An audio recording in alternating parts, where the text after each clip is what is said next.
इमरान खान की हुकूमत को गुजरे हुए 1 साल गुजर गया। वजारत उज़्मा क्या गई, इस मुल्क ने वो सब देखा जो कोई जमहूरी माशरा नहीं देखता।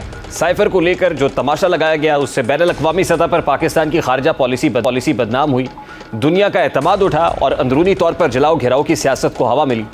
वो साजिश का बयानिया जो एक ख़त लहराने से शुरू हुआ, फिर अमरीका मुखालिफ नारों पर जा पहुंचा। डोनाल्ड लू से होता हुआ आसिफ जरदारी, शहबाज शरीफ, जनरल बाजवा, फिर मोहसिन नकवी से होते हुए एक बार फिर जनरल बाजवा तक पहुंचा और अब पिछले 48 घंटों में वो साजिश हुसैन हक्कानी के इर्द गिर्द घूम रही है। बयानिया हुकूमत गिराने से शुरू हुआ और हुकूमत बचाई क्यों नहीं तक आ पहुंचा। आज 1 साल बाद पीटीआई खुद कहती है कि साजिश पीछे रह गई है, यानी मुल्क को जो नुकसान हुआ वो कुछ भी नहीं। मुल्क को खारजा पॉलिसी पर और सियासी इस्तेहकाम के हवाले से तो जो नुकसान हुआ वो अपनी जगह, लेकिन सबसे ज़्यादा नुकसान माशी एतबार से हुआ है। IMF ने दोस्त ममालिक और दोस्त ममालिक ने IMF की ज़मानतें मांगना शुरू कर दी। डॉलर परवाज करता रहा, इतना सियासी इंतशार फैला कि IMF डील नहीं हो सकी। मुल्क की सियासी अखलाकियात पस्त हो गई और सियासत दुश्मनी में तब्दील हो गई। इदारों को मुतनाज़ बनाया गया, हसास इदारों के अफसरान के नाम सरेआम लेना शुरू कर दिया गया। दुश्मन का बयानिया उससे जीतना शुरू हो गया। इदारों और अफराद के दरमियान नफरत अंगेज़ी की फ़ज़ा फैलाई जाने लगी और आज भी ये काम तसलसल से किया जा रहा है।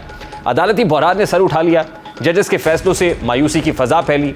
अगर यही मुदाखलत इस्टाब्लिशमेंट करती तो इस्टाब्लिशमेंट का भी अदलिया वाला हाल होता। अफवाज ने दूरअंदेशी पर मबनी फैसला किया और ख़ुद को सियासत से अलहदा किया।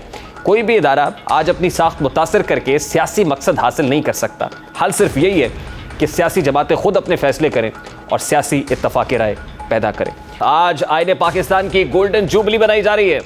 यह अलग बात है कि 1973 के आइन की गोल्डन जुबली के मौके पर पाकिस्तानी सियासत और अदालत में अगर सारी गर्मा गर्मी है तो इसी आइन की ताबीर और तशरीह को लेकर है। इसी आइन की ताबीर और तशरीह के गिर्द मामला घूम रहा है। यह आइन तो 75 बरस पहले बना, लेकिन हालात में सुधार ना पहले था ना आज है। आज के पाकिस्तान में 2 सूबों में मुंतखब हुकूमतों के बगैर निज़ाम चलाया जा रहा है। इनमें मुस्तकबिल की हुकूमत के बारे में पाकिस्तान तहरीक-ए-इंसाफ और वफाकी हुकूमत में सियासी कशीदगी और अदालती कशमकश उरूज पर है। हालिया दिनों में आइन का तज़किरा पाकिस्तान की सियासत में बहुत ज़्यादा सुनने में आया है।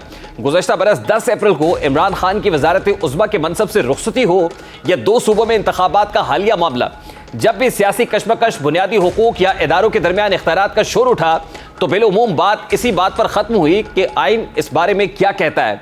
हमारे आइन को मुल्क की तारीख का वो रऊन पहलू जाना जाता है जिसने आमरीत के स्याह मौसम में भी उम्मीद की लौ रोशन रखी है और जमहूरी अदवार में मिलकर आगे बढ़ने का रास्ता सुझाया है।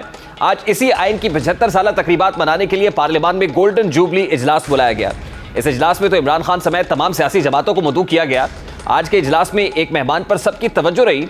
वो शख्सियत कोई और नहीं बल्कि अदलिया के सीनियर मोस्ट जज जस्टिस काजी फायज़ ईसा थे। वो मरकज़ निगाह इसलिए भी थे कि पार्लियामान कानून बनाती है तो अदलिया इस पर अमल कराती है, लेकिन बदकिस्मती से कुछ अरसे में सियासत और सियासतदानों ने आइन को पायमाल किया। वही अदलिया में भी गिरोहबंदी ने इस इदारे की वकार को मसख किया। इस इजलास में वज़ीर आज़म शहबाज शरीफ की जानिब से 10 अप्रैल को मुनक्किदा यौम दस्तूर मनाने की करारदाद पेश की गई, जो कि मुतफ़क़ा तौर पर मंजूर कर ली गई।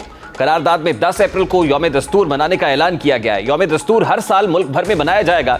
इसके अलावा करारदाद में आइन में दर्ज अदलिया की आज़ादी और गैर जानिबदारी, सूबाई खुद मुख्तारी और शहरियों के बुनियादी हुकूक का इयादा करने के साथ आइन में फेडरलिज्म के उसूल बालादस्त रखने की अहमियत पर जोर दिया गया है। इजलास से खिताब में वज़ीर आज़म का कहना था कि इलेक्शन में हर जमात ने अपने अपने मंशूर के साथ जाना है। पाकिस्तान को बचाने के लिए हम सब इकट्ठे हुए हैं। 73 के आइन ने एक लड़ी में पिरो रखा है। मुश्किलात होंगी मगर हमने मिलकर लड़ना है। आज जस्टिस काजी फायज़ ईसा ने अपने खिताब में आइन के खिताबचे को लहराते हुए बताया कि वो अपने इदारे की तरफ से कहना चाहते हैं कि हम इस किताब के साथ खड़े हैं। अल्लाह के बाद इस किताब का साया है। आइन की गोल्डन जुबली में शिरकत के लिए हाजिर हुआ हूँ। दूसरे जज साहिबान इसलिए नहीं आ सके, शायद वो मसरूफ थे। जस्टिस काजी फायज़ ईसा ने मजीद कहा कि हो सकता है कि कल अगर यहाँ बैठे अफराद के खिलाफ है तो आप कहें कि हमने तो आपको बुलाया था, फिर हमारे खिलाफ फैसला दिया। शायद मेरे खिलाफ तनकीद हो। हम दस्तूर के साथ खड़े हैं और खड़े रहे। आज का इजलास काजी फायज़ ईसा की शिरकत की वजह से तो कुछ गैर मामूली था, लेकिन इस इजलास में आसिफ अली जरदारी और वज़ीर ख़ारजा बिलावल भुट्टो की धुआंधार तकरीरों के बाइस भी काफ़ी मौजूए बहस रहा। आज आसिफ अली जरदारी ने जहाँ ऑपोजिशन और वज़ीर आज़म से मुज़ाकरात की बात की तो वहीं उन्होंने आइन की सरबलंदी और अदलिया के किरदार के बारे में खुलकर गुफ्तगू की और कहा कि यही सो मोटो पहली बार नहीं हुआ, नोटिस भी पहली बार नहीं हुए। हमारे खिलाफ पहले भी एंट्रीज होती रही हैं। मेरी बहन को रात 12 बजे अस्पताल से उठाकर जेल में डाला गया, उस वक्त किसी ने सो मोटो नहीं लिया। हम पाकिस्तान को बचाने आए हैं, अब भी बचाएंगे। जब तक दम में दम है जमहूरियत को चलाएंगे। और वज़ीर ख़ारजा बिलावल भुट्टो जरदारी ने इजलास से खिताब करते हुए कहा कि आइन वो जंजीर है जिसने पाकिस्तान को जोड़ रखा है।